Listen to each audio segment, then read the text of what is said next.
Hello, welcome, Katerina, and thank you so much for taking some time this afternoon to be part of this beautiful interview. How are you? I'm well, thank you. And thank you for having me. It's a pleasure. Yeah, thank you so much. Um, yeah, I would love for you to tell me or tell us a bit about yourself, what you're doing, your name, and what your passion is. Yeah, great. It's a good start. My name is Katerina, and I am an Ayurvedic practitioner and also a homeopathic practitioner.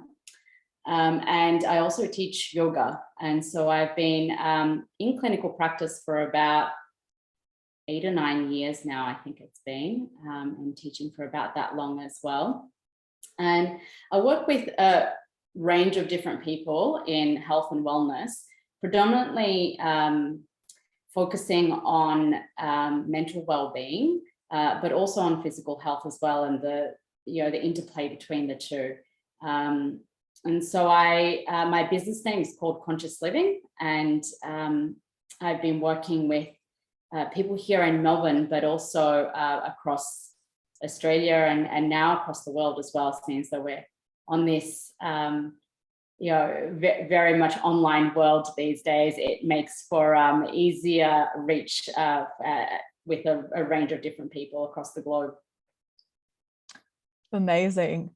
And yeah, when we had a bit of chat before, you said that like pretty much your important message in the world or to get out is pretty much helping people, that understanding that healing takes time and patience, and commitment and change, and that like society sometimes does not give us the space and opportunity to have this time to heal. So do you want to tell a bit about this? And yeah Absolutely.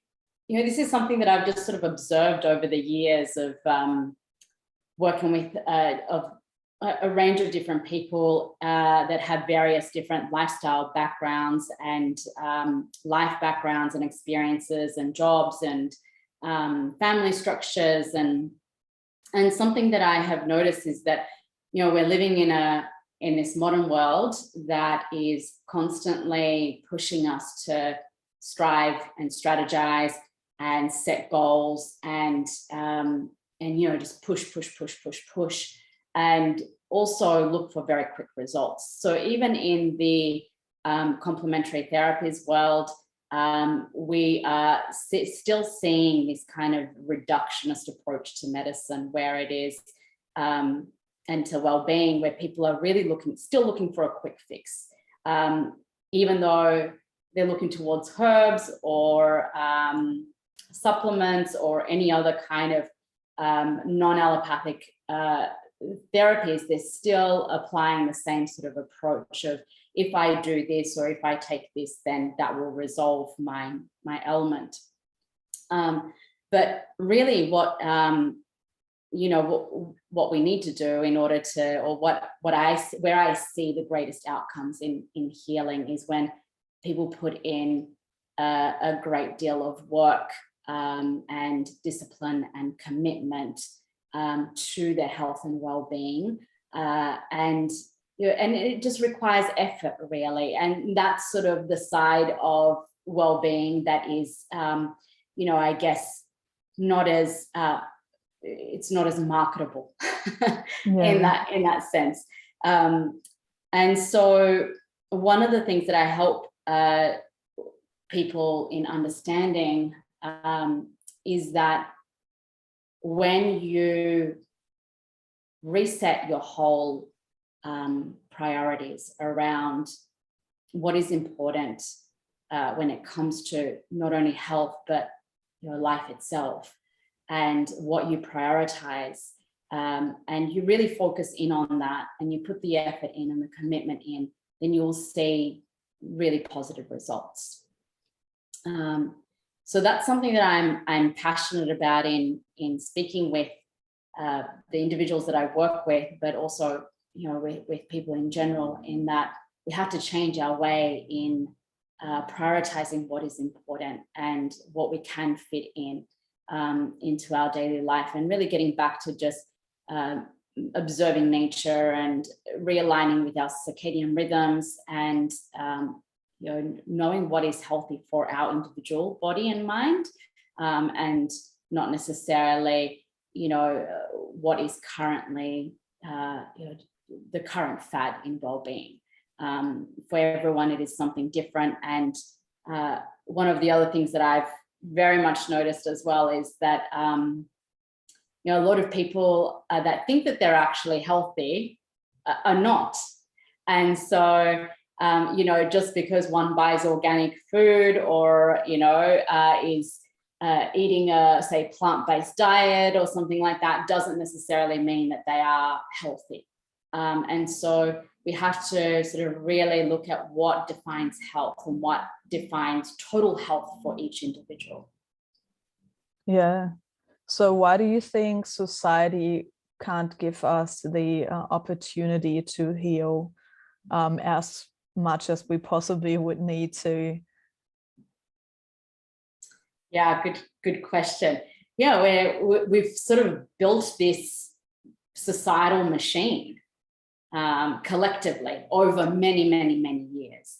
And it's difficult to come out of that. We're working, we're sold this idea that you can have it all, right?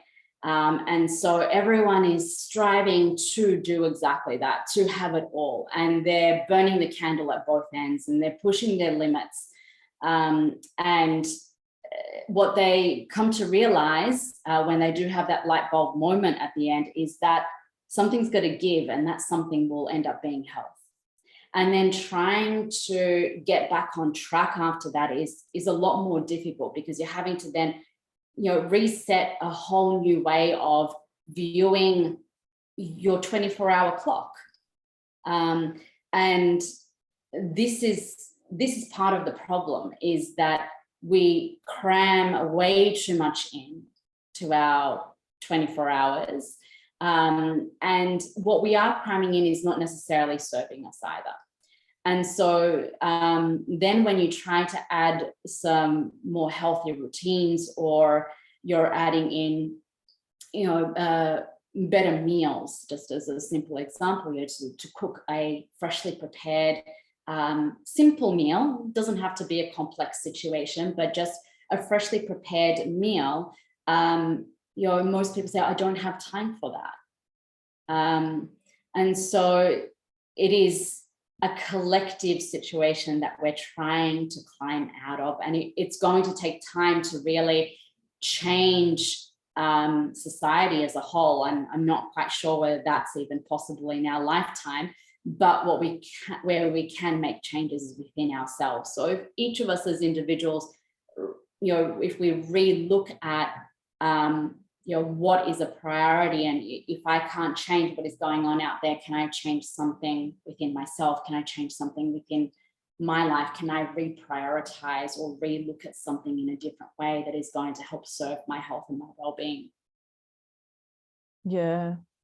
It's so interesting. I feel there is at the moment some sort of a shift where I feel a lot of people thinking about it, and there have been lockdowns, and out of a sudden you're with yourself and you might question yourself, on, oh, wow, now I'm really confronted with myself, and I do all these things, but do they actually serve me? And what you say is like, we have become really busy, and I feel nearly the present situation really shows you how quickly this can be taken away from you, and hopefully gets you back to yourself. So, would you say one can start to change their life or their habits, or introduce more better habits for themselves that they suit themselves better in their life? Yeah, look, one of the best and most simplest places to start is to set a healthy routine. And just simply looking at sleep and wake cycles and meal timings. If we just even start there, and those things become non-negotiables for us, that and when I say non-negotiables, we're not working also necessarily with absolutes either. Life happens, of course, and we have to be also resilient enough to be able to flow with that too. So a special dinner will happen, and a night out with friends will happen, a meal elsewhere will happen. This is part of life. But if we kind of work on like a 80-20 rule, where 80% of the time we're observing a really healthy routine and around sleep and wake cycles and around meals, and then 20% of the time we put that buffer in for enjoying life also. Not that, I think that's also part of the problem. It's not that setting a routine is not enjoyable. And actually what we might find is that once we change that and get into the habit of setting these routines, that we find that actually this is enjoyable. And my life is actually so much easier because I feel good now and I have the energy. But one of the places where people can really start is just doing that 80% of the time that they are ensuring that they're, asleep by 10 p.m., awake by 6 a.m., and that they're setting regular meal schedules. So, having 3 meals a day at the appropriate time. What is the appropriate time? It's actually a lot earlier than we think that it is. And this is changeable for different people, different seasons, and different places around the world, because we have different times of sunset and sunrise each day, and depending on where we are in the world. But as a general, I usually suggest that people have a breakfast around 8 a.m., a lunch actually somewhere between 11 a.m. and 12 p.m., which is a lot earlier than we think, because at that point, the sun is very strong. And when the sun is at its strongest point, our digestive fire is also at its strongest point. And so we need to be able to put fuel into our digestive system just before that time, so that when it does reach that peak point, there is fuel there for it to burn. And then dinner around 5 to 6 p.m. So we can see already just with these timings how the way in which most of society works doesn't really align with that.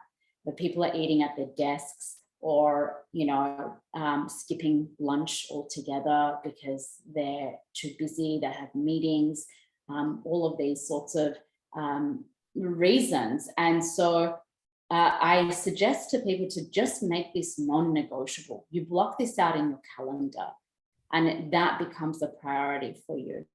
And what we find is that we always find ways to prioritize everything else, the deadline at work, or the appointment that we need to get to, or whatever it might be, the social occasion that we simply never say no to, but we say no to ourselves every single day. So it's just making that mental shift and observing how, when you are making those non-negotiables, how good you are feeling by sticking to a regular sleep-wake cycle and a regular meal cycle, and how when you don't, how your health suffers as a result. So that's a really good starting point. Yeah, so it's partly changing something in the outside of like sleeping and eating, and possibly maybe you can talk a bit about exercises that are that you think are a good idea. Maybe talk about a bit like movements, exercise, what could be a gentle way on getting into moving your body. Yeah, this is a really great one. And actually, interestingly enough, exercise is one of those things that when done at the right time, just like with everything else. It's all about timing, really. When done at the right time, for the right person and the right type of exercise, it can have great outcomes. However, what we also see is, and this is a perfect example, sometimes people they're slogging out at the gym, or doing quite a lot of exercise to, for example, lose weight, and they find it's not shifting, or it's stubbornly shifting. They're not getting much result, even though they're really, putting the effort in there. And that's a perfect example of how sometimes exercise can actually be contraindicated for an individual as well. And there are various different assessments that we do in order to be able to assess whether exercise is appropriate for that person in that given moment. Does that mean it's never appropriate? No, we just clear a few other things first and then apply the exercise. And then what we find is that the result is much better. So exercise is one of those things that, whilst it's very, very important for people to move, if someone is in a state where there is a lot of metabolic waste in the body, that metabolic waste needs to be cooked up or shifted first before we then apply the exercise. But if someone is in a generally healthy state and there isn't that metabolic waste there, then again, it would be dependent upon the individual. So for some people, strength training is what is needed. Their body needs to just get stronger in the musculoskeletal system. For other people, it's something more like a high intensity interval training may be more appropriate. For others, just starting with walking, getting out there and walking.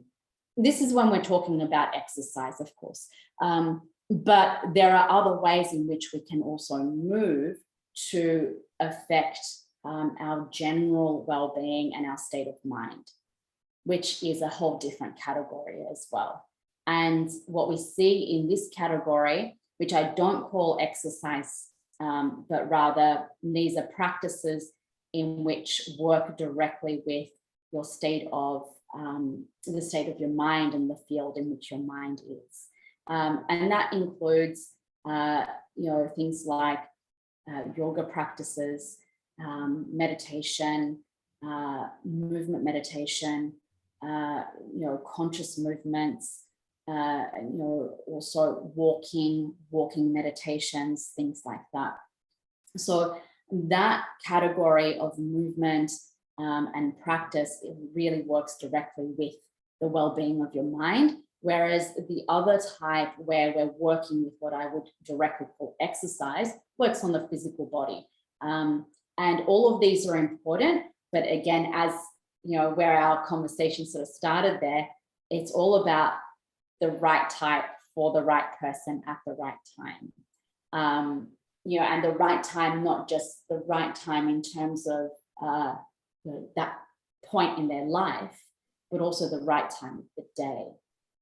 So from the Ayurvedic perspective, we always recommend that in most situations that exercise be performed in the morning and not in the middle of the day when the sun is at its strongest point, even if it is winter, and not in the evening when all of our channels are closing and we should be preparing to wind down and go to sleep. And instead what we then do is go for a run or go and hit the gym or something like that, and we try to open the channels up when the channels should be really closing at that point.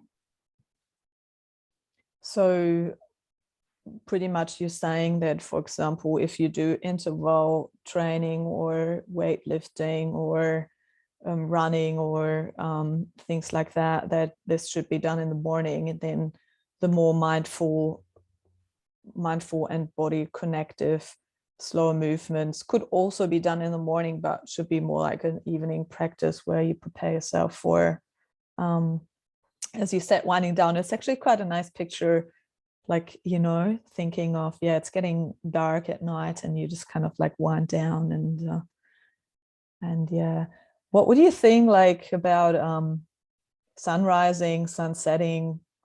Do you have an approach on that? Like how people could move with that and support maybe what they want to do with these kind of times? Yeah, absolutely. So, you know, with so firstly, probably the one thing that I want to mention there is with the more your mind-based practices or practices that work with the mind and the spirit, you know, they are also practiced in the morning as well. They can also be practiced in the evening, and there are certain practices that are specifically done in the evening also. The first thing in the morning, there's a very special time before the sun rises, which, you know, moves me on to your question here. It's a very special time before the sun rises that we call the Bremer time. And this is a time in which the environment is very, very subtle. And the mind is very available at this time. So meditative practices, yogic practices, also studying, very good to be done at this time before the sun rises.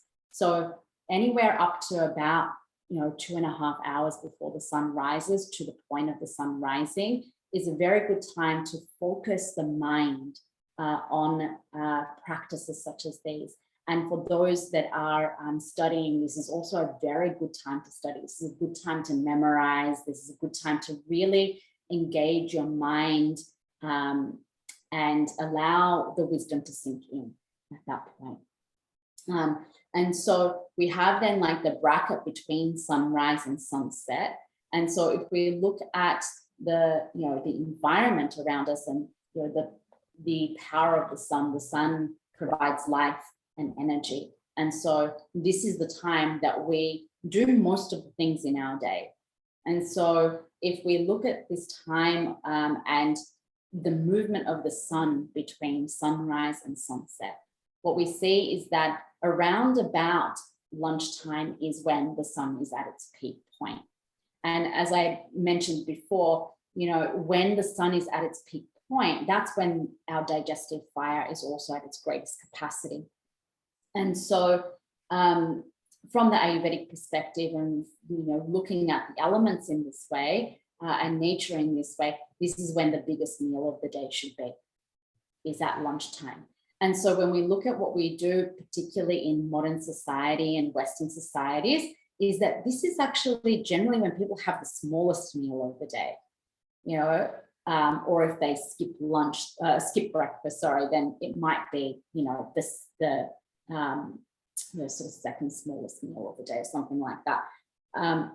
But generally we eat a big dinner in the West, and that is usually after the sun sets. And at that point, the sun is, you know, no longer, you know, as powerful in the sky in the environment at that time. And our digestive capacity is also lessened. And so this is where we start to then develop really bad eating habits. And this over a certain amount of time, we then develop certain ailments for each of us, something a little different. But if we work at having lunch as the biggest meal of the day, in the middle of the day, when the digestive capacity is at its greatest, then we have enough fuel as well. And then as the day progresses and we approach sunset, there is another time just around about sunset or just before sunset where both the body and the mind can get very restless. Usually around that 4-5 p.m. time, our mind can get very restless and our body can get very restless. So this is usually a good time to be able to, you know, go for a walk or do a meditation practice, or, you know, lay down and practice a yoga nidra or some pranayama, something that will again bring the mind to stillness. And then, you know, we have the sunset, and really we should be having our dinner before the sun sets, because once the sun has set and it is dark, our digestive capacity also lessens, and we really should be now preparing for sleep at this point. And what we notice is that as the sun is setting, the environment starts to get a lot more subdued. Then there's darkness, there's a little bit of a heaviness in the environment. And the principle here is that as these qualities flourish in the environment around us, it's also happening within us as well. So ideally here, the mind should start to disengage from the sense organs. Instead, what do? We sit on the sofa, we put on Netflix, we open a bag of popcorn, and we engage the senses a lot more, right? But really what we should be doing is disengaging the mind from the senses and allowing for this natural effect of what we call the tamasic guna to come in. And this is one of three qualities in nature and within ourselves that is a heavy quality. And when that naturally comes in, sleep naturally is induced. And so understanding these principles then helps us structure our day as knowing how to work with the environment, how to work with the elements, and knowing that we are made up of these elements as well. And so, of course, we're going to be affected by them. And knowing how to best work with them helps us to align to achieve better health and well-being. It's such a good loop to this whole society topic we talked at the start about, because it's like you sometimes wonder, where did we lost this path when, people 200 years ago, even indigenous people, they're so connected. And I guess when you have zoomed out of the real life, like, for example, I traveled around Australia in a camper van for 9 months, and because in the desert, the light switch in the van, you could not use this unless you had a generator, which we didn't. So we would go out at 4:30 with the sun and would go to bed at like 8 or 9, and it was so amazing. Like it's felt like so, you were so in tune with nature, and I think like nature is so in tune with nature still. Like, when you just like at night you sit in the garden, and last night we saw the bats, and my housemate was like, where do they go? And it's like everything is so in tune, but it seems like humans are the least in tuned anymore. And it's like, yeah, what you say, that people, I mean, it's obviously something that has to do with possibly economy, on keeping economy running, like watching movies, eating chips with it, getting told, well, it's so nice eating chocolate while you watch this with friends, and have a glass of wine or something, and when in fact it's so far away from like human being in a way. So it's really interesting what you're saying. It's so beautiful that you share this, because I think it's great, but I think it's obviously it takes a lot to understand it and also come back to this, so maybe you can also talk a bit about how you can just also the mind part, on like how you can support yourself to change your mind to like keep habits going, and introduce maybe habits that you are also able to actually hold longer than a week. And if you want to share some thoughts on that. Yeah, absolutely. Especially as we're just like, still not quite mid-January yet. People are making New Year's resolutions and all this kind of thing, and and by week 2, they're all down the drain. This is an interesting topic, because the solution is really just to do it, and to just be brave as well. Because one of the things that I hear quite a lot with the people that I work with is, I feel like I'm missing out, or I can't change this because this is the time that my friends get together, or my family eat at this time, or It's just become the thing to do, right? So just be brave, be the one to make the first change. And what you'll notice is that as things change within you in a positive way, others around you will start to ask questions at that point. Hey, what is it that you're doing? You seem so great, you look great, and your energy feels really good, and you seem very positive, and so you can become that good example for others to follow. And so there's no real hack around this. That's also the other problem, is that modern society, and part of all of this, and part of technology, and the speed in which technology is upgrading, is encouraging us to constantly look for hacks, constantly look for a way to shortcut things. 6 weeks to this, 3 weeks to this, or whatever it is. There's a course for everything, you just got to do the course and then you'll get there. And then we find it's not long standing. We just go back to the same thing. So really the key is to just do it, and to make an effort to understand why you are doing it as well. Make an effort to try to learn the principles behind why you're doing what you're doing. So a lot of the way in which that I work with individuals is through education as well. It doesn't just become, say, a consult where someone comes in and I do an intake and then I give them a prescription at the end, and then they go away and they do that, and I don't see them for another month or 6 weeks or whatever, and then I came back and we do another quick thing and then it's moving on. A lot of the process is education. You and I had a conversation in preparation for today's chat, and we spoke over email, and you said, like, I think people just don't know, which is truthful, very truthful. We're so far removed from these principles that we just simply don't know. And so when you are working with a practitioner, or you're a teacher, or you come across a chat like this that you hear, make a note and make an effort to want to go and learn those principles, because when you know why you're doing something, it is a lot easier to then commit to it and stick with it and do it.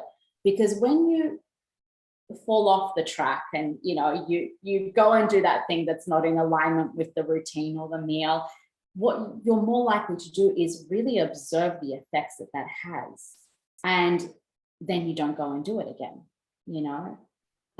because something switches. It's kind of like when you just know, you don't have the excuse of ignorance after that. And so learning these principles, and whether especially if someone's working with a practitioner or a teacher, ask the questions, be eager to learn. If you're being told to do something, ask why, so that you have an understanding, and then you're empowered, because now you not only have the tools, but you also have like the whole manual behind the tools as well. And that's a lot more empowering for the person. So, the difficult part in this is that I don't have a hack. I don't have a shortcut. The key is effort. And I think that we have been trying to make things look very appealing. And in doing that in the wellness world, unfortunately, we've just created a lot of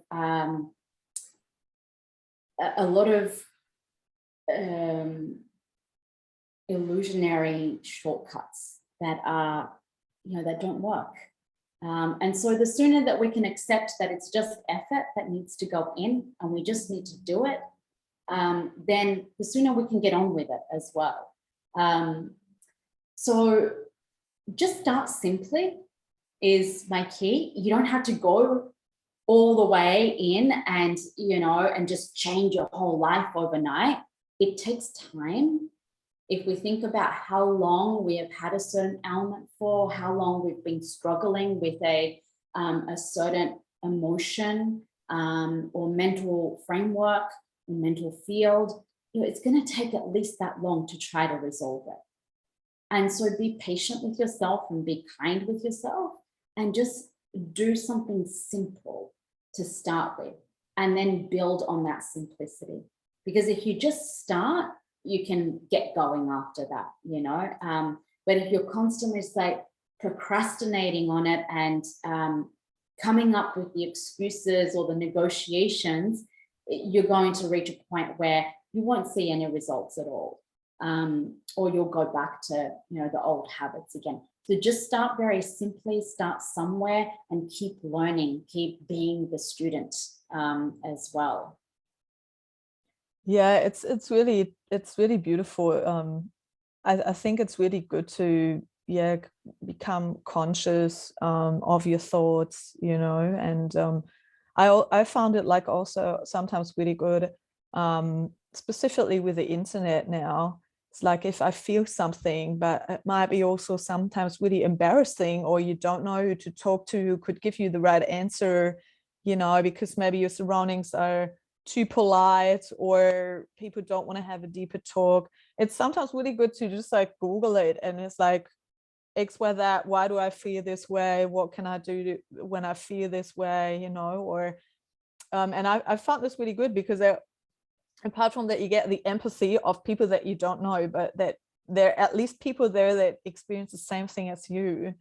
I found this really in the past helpful to start and then to understand yourself, because then you can also, I think the really difficult thing is sometimes, depending on how your life has been, where you're coming from, is like actually becoming at all conscious on why you do the things you do, and there possibly also things that you have learned obviously from your family or the country you're coming from that have been kind of branded in you, and you might not even be aware where you learned them or why you do them. So what do you think, like, or what's your approach on becoming actually conscious of your habits? Is it more like that at one point you might feel annoyed about it, that you're doing things, and obviously that's possibly the easiest one, and then you want to change them, but also I guess sometimes to some changes is like, let's say eating, what we're talking about, is like, okay, you're really annoyed maybe to eat unhealthy and you want to change that, but or you might be overweight, or you feel really unwell of the things you're eating. It's also, for example, why do I actually eat? Am I like a person that eats when I'm stressed or when I'm emotional? What's your approach for listeners on how to even become conscious of like your deeper understanding for yourself, and you being truthful to yourself on how to understand why you have this habits, why like why doing things the way you do? Mm-hmm. Yeah, this is such a broad question with like a lot of different answers to it as well, because and it is also the key to everything, is to be conscious and aware of and observant of why we do the things that we do. And part of my job is to look for that. It's causation, really. And so a lot of what I do when I listen to clients and their stories and what is ailing them is I look for causation. What is the cause of this? Whether it be something physical or it be something mental, emotional, we are looking for causation, because once we have found the causation to the problem, we can then work on removing it. And a lot of, what brings us to a state of unwellness in the first place, other than This is not including, of course, things like accidents and traumas and those sorts of sort of sudden situations. But when something is brewing over a long period of time, it is because we've at some point made the wrong choice, and we continue to make that wrong choice. So the first step is really identifying that. Identify that wrong choice. What is it? Am I repeating it constantly? Why am I doing it? Is it because when I was a child, I was constantly told, no, don't do this, or don't eat this, or I wasn't allowed this, or I had this experience at school, and now as an adult, I keep doing this one thing. So the first thing is to find what that causation is. And that for some people is easy and obvious, and for others, it's a lot more complicated and requires a lot of exploration. So the range here of how we go about looking for that is quite huge. And for some people, they can work with that on their own, just simply being aware, opening their awareness, having the capacity to observe and to be aware, and to discern as well. Because sometimes we think that we have, we've recognized something, but really we don't have the discernment there to identify that as the real causation. And it could just be masking something else, but the discernment isn't there to recognize where the truth really lies within all of that. So for some, it might be easy and quick to be able to recognize that, to see it, and then once you have identified it, to just be observant when it's happening. Again, don't be too hard on yourself, be kind to yourself, go easy, and just begin to start in a very, very simple way in trying to change that habit. For others, it may be a lot more difficult, and you may need to work alongside someone, whether that be a counselor, a psychotherapist, and a practitioner, a teacher. You may even have someone within your circle that you trust and you love dearly, and you can trust in sharing certain things with that person, and they can be objective about pointing certain things out to you. So the approach is a little different for everyone depending on how deep-seated that habit is, and then also the willingness to change it as well. And so a lot of the clients that I work with, even though there's then the connection between knowing that it's there, observing it happening, and making the changes, right? Which can be quite varied as well. And so often I hear from clients saying, oh yeah, now I know it. Now I can see it. I can see what's causing it, but I keep doing it. Why do I keep doing it? And it just takes repetition of acknowledging it and identifying it, and calling it out when it's there. That at some point, how many times can you put your hand on the hot plate before you recognize, oh, it's hot, I better not do that. So repetition is also very important here, just constantly repeating and acknowledging that is where the habit came from and how it developed, and that it's still there, and that more work needs to be done. Yeah, I think it's just a loving approach. It's just really good to get led there slowly to where your habits are. I think it's a really intimate, vulnerable, situation. So I think it's really lovely how you explain that and how you approach it in your practice. So pretty much your background. I just want to talk maybe a bit about, so you studied Ayurveda and Kundalini yoga and homeopathy. So this is pretty much your, and you've traveled a lot, and have been with a lot of amazing people around the world, and like sucked up all the amazingness from others as well.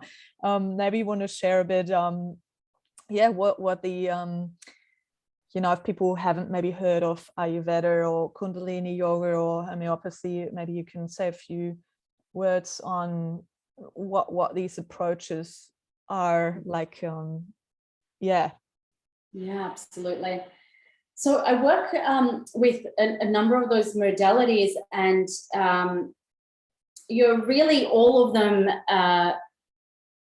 work in a very similar way, in that it is a holistic approach that looks at resolving the cause of your ailments.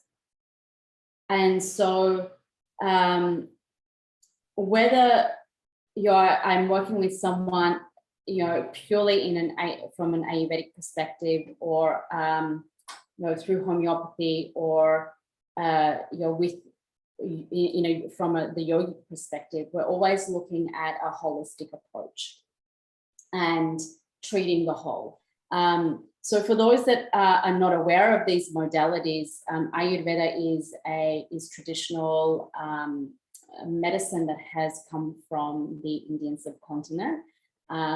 It is one of the most oldest medicines around, but it is also ever evolving. So it has evolved over the years to work with the current times.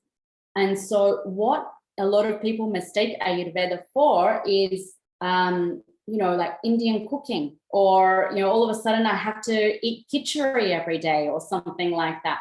And it's completely not that at all. We look at, who you are as an individual, what your ethnic background is, where you grew up, what you grew up eating, where are you living at the moment. It may be somewhere that is not where you grew up, or where you were born, or where your ancestors came from. And it may have a completely different climate, and you may be in a certain season right now. And so we look at all of those things, and then we develop, a management plan for that individual based on those things. And so, from this approach, where we really look at resolving that root cause, where we can, with individuals. So that's sort of a very quick synopsis of Ayurvedic medicine. Homeopathy is a modality that is a little more recent. It's about 250 years old, and it works with a lot more subtle remedies. As my practice has evolved, I mostly use homeopathic medicine to work with people on the mental emotional realm. So if someone's feeling a little stuck on this realm, then I will bring in homeopathic remedies here. The other area where I use homeopathic remedies quite a lot is in quite the opposite to that, which is in the acute realm as well. So any kind of acute coughs and colds and things like that, I find homeopathy very, very useful for those areas. And then, of course, I utilize yoga and the practice of yoga in to help people really connect on a deeper spiritual level, because we have to align all of these things together. From the Ayurvedic perspective, we say that the total health is bringing in the body, the mind, the spirit, the sense organs, all in a state of equilibrium, as well as ensuring that our digestive capacity is working optimally, that our elimination is working optimally, and that we also have satisfaction and contentment within our mind, and within our spirit, and within our sense organs as well. And so when we look at health being all of these things, we can see now how giving a singular prescription is never the answer.